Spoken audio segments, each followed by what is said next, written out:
This is the Itel P65, which is the predecessor to the P55 I reviewed on the channel about 9 to 10 months ago, but that was the P55 5G. And to be honest, the P55 was already a pretty solid budget-friendly device from Itel last year. Did they raise the bar with the Itel P65 or not? Let's talk about it. Yeah, so before we move on, I need to tell you the price, right? It is priced around 143 to 144,000 naira, which in dollars around $80 to $89, and that is for the base model, the 4 gigs of RAM and the 128 gigs of storage option. So if you want more RAM and more storage, you will need to spend more. Unboxing the Itel P65 for the first time, you're greeted with all the essential accessories you will need. You can always trust Itel to give you everything needed in the box. You are greeted with the phone itself, a user manual, a transparent case, and the 18-watt charging brick and cable used to charge your battery. And talking of battery, Itel added an extra case that adds an extra 2400 mAh battery, which I really think is a pretty impressive idea. But after some research, the case won't be available for everyone, so the faster you buy, the better for you.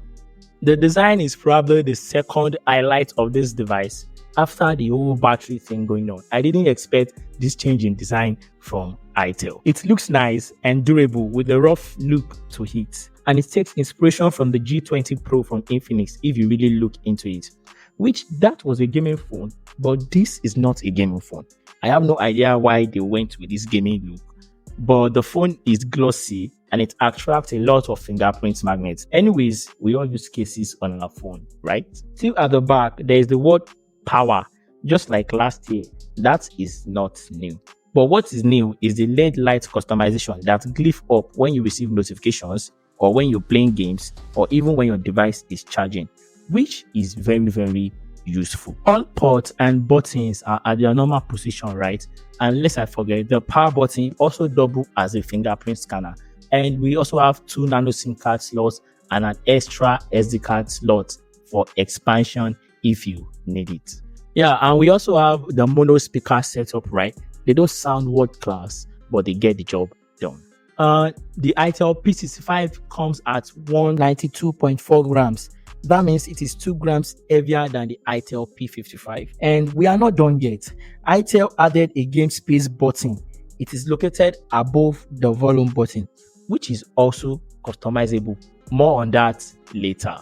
Moving on to the display of the Itel P65. The Itel P65 rocks a 6.7 inches IPS LCD display with a resolution of 720 by 1600 pixels, just as the Smart 9 if you remember, and a refresh rate of 120Hz compared to the 90Hz on the Itel P55, which I would say is an improvement. But can budget device start adopting the 1080p panel, please?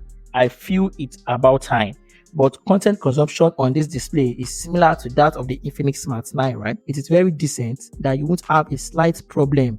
And for those of you that watch Netflix and YouTube on your phone, this also handles it pretty well. Colors are sharp, vibrant, with a lot of contrast, making it easy to consume content. And lest I forget, we have 500 nits of brightness, and with 500 nits of brightness, that means it is decent to view outdoors and it is decent to view under direct sunlight. Performance on the Itel P65 is actually surprisingly good. It is running on the Unisoc T615 chipset, coupled with 4 gigs of RAM and 128 gigs of storage. But as I've said before, there is the 8 gigs of RAM, and I would advise you go for that. I know you all in the comments will say it is a weak-ass chip, and you are right. It is not a gaming center chip, right? And you shouldn't expect flagship level performance too. But more than ever, performance here is really solid. Browsing around the UI is smooth like butter. And to my surprise, when it comes to gaming, it handles it pretty well. From videos I have watched and what I have read, it generally handles games really well at medium graphics settings and high frame rate, which is really shocking because of the type of chip this device has. I don't know what Itel did there, but it is impressive. I'm guessing the game space button is actually helping out in this scenario. And the game space is actually a great feature from Itel. It definitely also adds additional help to optimize your games. That I am sure of. When I said battery is already getting boring on budget phones, It seems Itel got the message more than ever.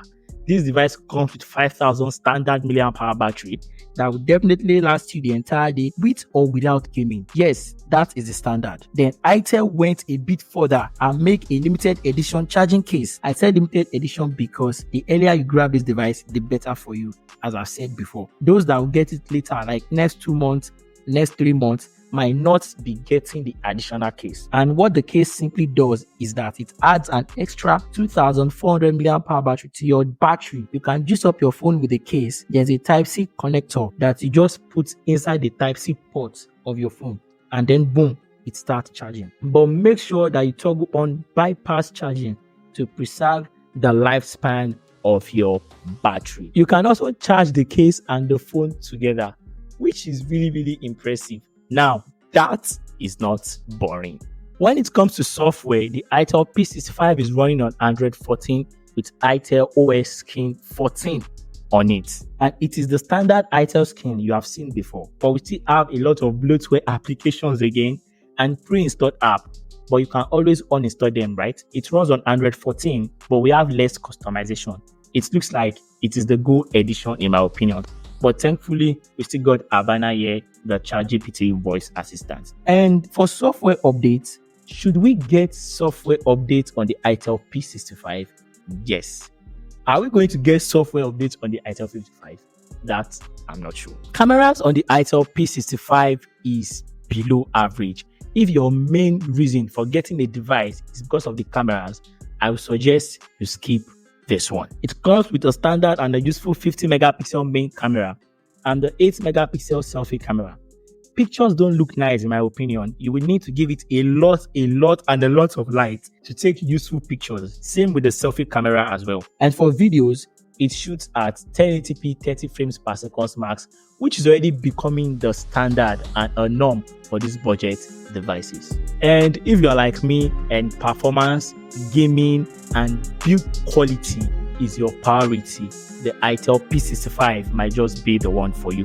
But if you're like someone else and cameras and software is their priority, I'll suggest you look into something else. That is my review on the Itel P65. Thank you so much for watching. As always, don't forget to hit the like button. Please subscribe to our channel if you're new. Our goal is 1000 subscribers and we are almost there. Don't forget to hit the like button and subscribe button again, because more videos will be coming up, like more and more videos will be coming up, and I wouldn't want you to miss that. And as always, love, peace, and tweaks. Signing out.